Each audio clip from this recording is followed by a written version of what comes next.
Hello and welcome to the WIHS Journal Public Affairs from 104.9 FM. I'm Paul Kretschmer, and today is the second portion of a conversation with Matt Vallites from Cisco Talos about holiday shopping scams and how to avoid them online. From a technique perspective, we've also seen attackers doing some very clever things where they'll steal entire email threads from the inbox of an infected user and then use that thread to insert their malicious link or attachment and try to use the legitimacy of a previous thread to get another user to open it up. So certainly hackers are constantly evolving their game. Yeah. How long has the firm that you work for been in existence, and how long have they been doing the kind of security work that you've been describing for us so far?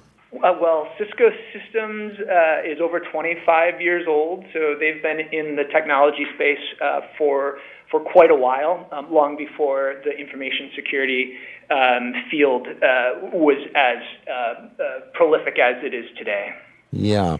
Does it matter in any way, really, whether or not a user uses one particular type of browser as opposed to another one, or is this just kind of something that traffics no matter what your browser or search engine configuration are on your device, whatever it may be? Well, I think there's some types of extensions that you can install in your web browser, like ad blocking extensions that are available across most, if not all, web browsers. And having those, regardless of the browser you're using, but if you have some protections like that in place, it's a really good thing and a very simple thing to do that would protect you regardless of the browser that you're using. There's at least one major computer maker who has had a reputation, perhaps fairly or unfairly, for somehow being safer than other computer makes or browser makes. Should anyone assume if they've heard something that is actually correct, or is that something that you would take with a grain of salt? I would probably take that with a grain of salt. I think there's many more things than just the browser you're using that can make you more or less susceptible to cyber attacks. So regardless of the operating system that you're on, making sure that your operating system is fully patched is going to go a long way from preventing you from being compromised.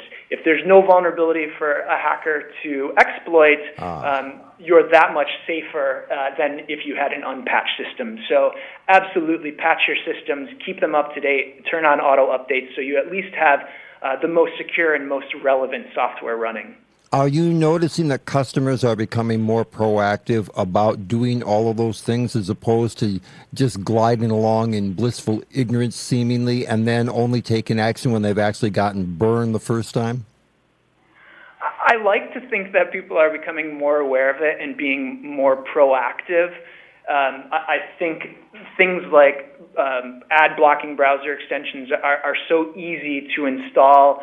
I think there's other simple things that folks can do, like not having the same password on every site that you use, using a password manager if you can, but especially making sure that you have different passwords in use is really important. And the reason for that, if hackers can get one set of credentials, say through a website compromise that's completely beyond your control, and you reuse those credentials on other sites, well, now the hacker has potential access to other accounts because they compromised a system that used that same shared credentials.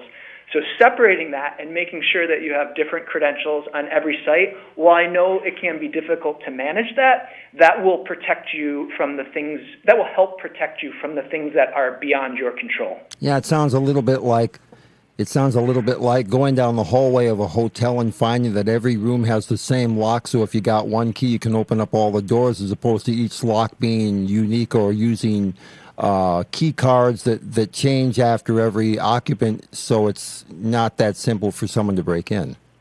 That's a great analogy. Yeah, I think there's consumers should think of the scams in two ways. There's the things that they have control over, which are things like not clicking on a link in email, but instead typing that directly into your browser. And then there are the things that are beyond their control, which is something like a website compromise for a brand that you may have purchased something from.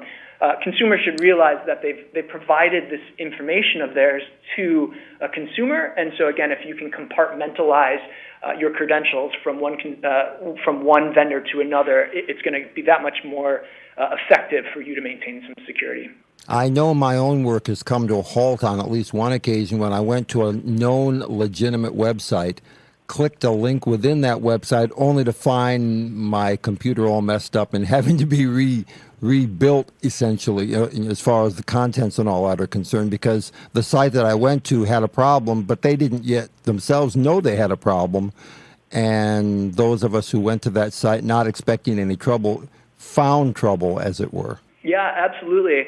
I think it's important to have an antivirus program on your endpoint so that if you do come across something like this and you end up getting software on your system that's malicious, that you have a chance of your system identifying that malicious software.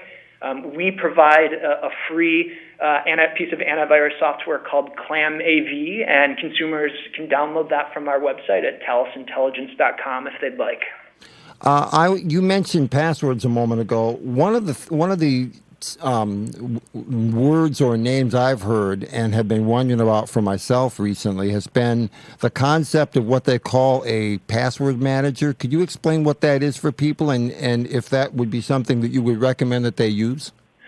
So a password manager is an application where you can store your secrets in that application and you control access to that application with a strong password.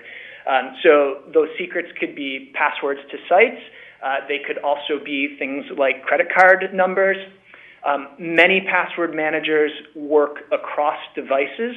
So if you install it on your laptop and on your phone, you can have access to the same sets of credentials and therefore use those credentials both from your phone and from your laptop.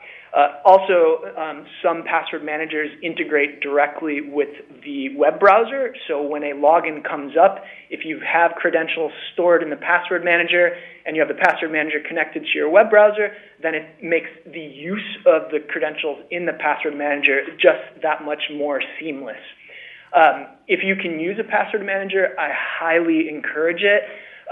But just having your passwords different and written down in a safe place is an okay alternative. People, I think, need to understand what we call the threat model. Mm-hmm. And your threat model for a spy working for a government and the threat model for a grandparent who purchases things online are very different. Oh, I'm right? sure. So, yeah. So I think so. So I think the key is having those passwords separate. If they're stored in a password manager, it's that much more secure. And one of the things that we looked into with this malware campaign was the email credentials that they were using to further their campaign. And the number one email at over 400 times in use was password of 123456. Oh. So you're absolutely right that simple passwords are unfortunately still very commonly used because they're easy to remember. If you're using a password manager, you don't necessarily have to remember all of those passwords. You can make all your passwords incredibly difficult that you don't have to remember them. You just have to remember the credentials to the password manager. So that's one way of having secure credentials that vary across all sites, but still allow you to not have to remember them so that you can use them. Thank you very much, Matt, for spending time with us on this occasion for our broadcast here in Connecticut. Yeah, no problem. It was really nice to speak with you, Paul. Matt Vallites from Cisco Talos has been my guest on the WIHS Journal again today. For further information, call us at 860-346-1049, 860-346-1049. The opinions expressed are those of the participants, not necessarily those of the staff or management of the station. I'm Paul Kretschmer on the WIHS Journal, Public Affairs from WIHS, Middletown.